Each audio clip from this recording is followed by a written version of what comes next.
Welcome back to Change of Address, my ongoing project to deliver each president's inaugural address in order leading up to January 20th, 2021. My name is Colin Rafferty. I'm the author of Execute the Office, Essays with Presidents, available for pre-order from Baobab Press. There's a link below to do so. So, it is January 6th, 2021, in the morning here, right? What a difference a day makes. Georgia looks to have swapped out its 2 Republican senators for 2 Democratic senators, including a 33-year-old and the pastor at MLK's church. So, significant shift there in the Deep South.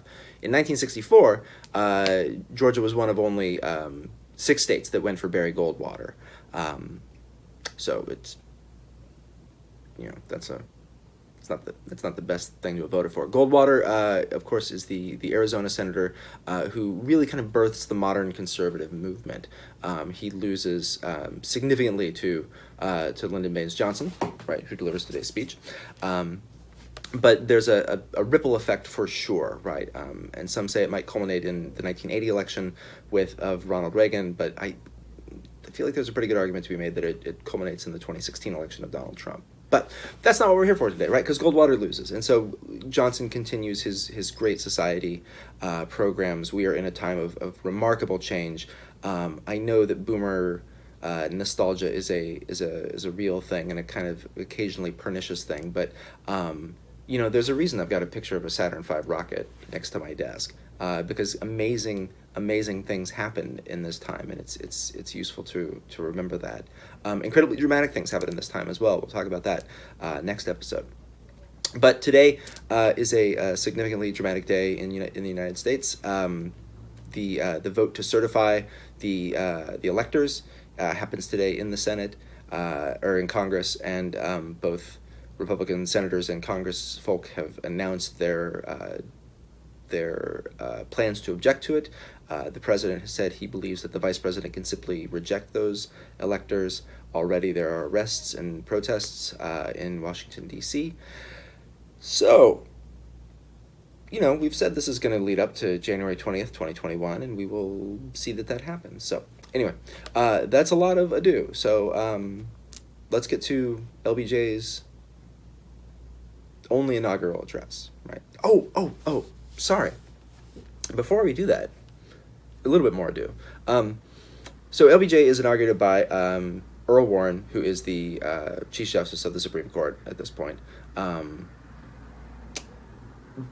I do want to point out that when he is inaugurated in his extraordinary inauguration on November 22nd, 1963 on Air Force One, he is inaugurated by a female judge, and it's the only time that a woman has sworn in a president. So it's feel free to break that out at your next trivia night. Okay. So here's LBJ's inaugural address. My fellow countrymen, on this occasion, the oath I have taken before you and before God is not mine alone, but ours together. We are one nation and one people. Our fate as a nation and our future as a people rests not upon one citizen, but upon all citizens. This is the majesty and the meaning of this moment. For every generation there is a destiny. For some, history decides. For this generation, the choice must be our own. Even now, a rocket moves toward Mars. It reminds us that the world will not be the same for our children, or even for ourselves in a short span of years. The next man to stand here will look out on a scene different from our own, because ours is a time of change, rapid and fantastic change bearing the secrets of nature, multiplying the nations, placing in uncertain hands new weapons for mastery and destruction, shaking old values, and uprooting old ways. Our destiny in the midst of change will rest on the unchanged character of our people and on their faith. The American Covenant. They came here, the exile and the stranger, brave but frightened, to find a place where a man could be his own man. They made a covenant with this land. Conceived in justice, written in liberty, bound in union, it was meant one day to inspire the hopes of all mankind, and it binds us still.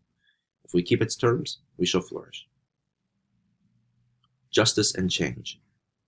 First, justice was the promise that all who made the journey would share in the fruits of the land. In a land of great wealth, families must not live in hopeless poverty. In a land rich in harvest, children just must not go hungry. In a land of healing miracles, neighbors must not suffer and die unattended.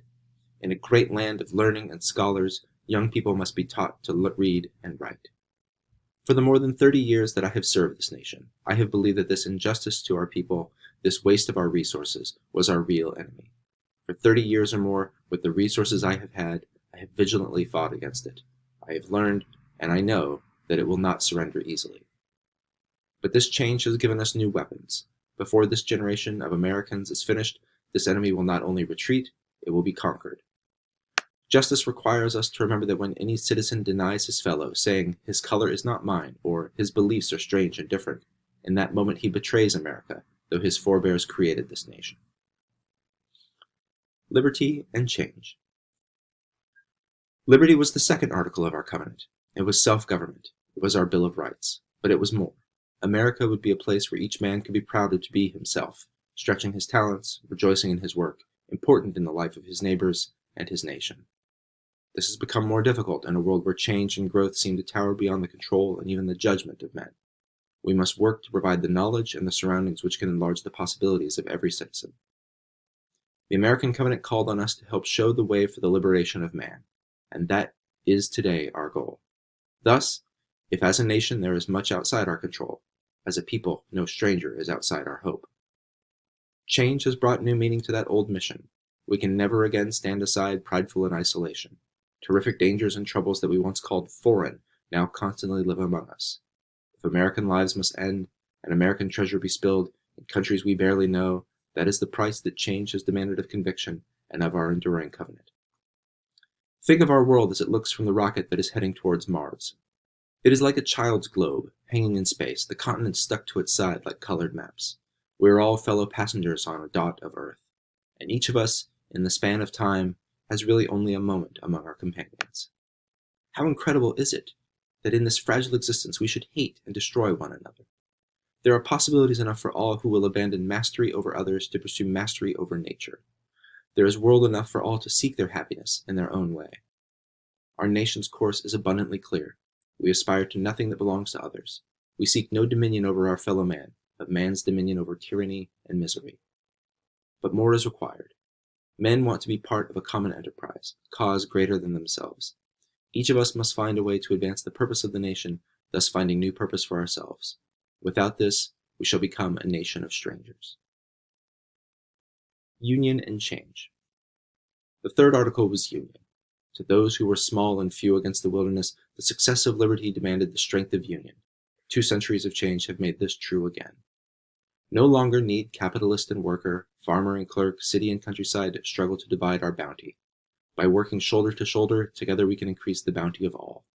We have discovered that every child who learns, every man who finds work, every sick body that is made whole, like a candle added to an altar, brightens the hope of all the faithful. So let us reject any among us who seek to reopen old wounds and to rekindle old hatreds.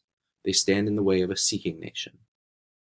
Let us now join reason to faith and action to experience, to transform our unity of interest into a unity of purpose. For the hour and the day and the time are here to achieve progress without strife, to achieve change without hatred, not without difference of opinion, but without the deep and abiding divisions which scar the Union for generations. The American belief. Under this covenant of justice, liberty, and union, we have become a nation, prosperous, great, and mighty. And we have kept our freedom. But we have no promise from God that our greatness will endure. We have been allowed by Him to seek greatness with the sweat of our hands and the strength of our spirit. I do not believe that the great society is the ordered, changeless, and sterile battalion of the ants. It is the excitement of becoming, always becoming, trying, probing, falling, resting, and trying again, but always trying and always gaining. In each generation, with toil and tears, we have had to earn our heritage again. If we fail now, we shall have forgotten in abundance what we learned in hardship, that democracy rests on faith, that freedom asks more than it gives, and that the judgment of God is harshest on those who are most favored. If we succeed, it will not be because of what we have, but it will be because of what we are, not because of what we own, but rather because of what we believe. For we are a nation of believers. Underneath the clamor of building and the rush of our day's pursuits, we are believers in justice and liberty and union, and in our own union. We believe that every man must someday be free, and we believe in ourselves. Our enemies have always made the same mistake. In my lifetime, in depression and in war, they have awaited our defeat.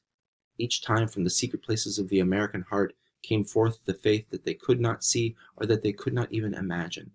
It brought us victory, and it will again. For this is what America is all about. It is the uncrossed desert and the unclimbed ridge. It is the star that is not reached and the harvest sleeping in the unplowed ground. Is our world gone? We say farewell. Is a new world coming? We welcome it, and we will bend it to the hopes of man.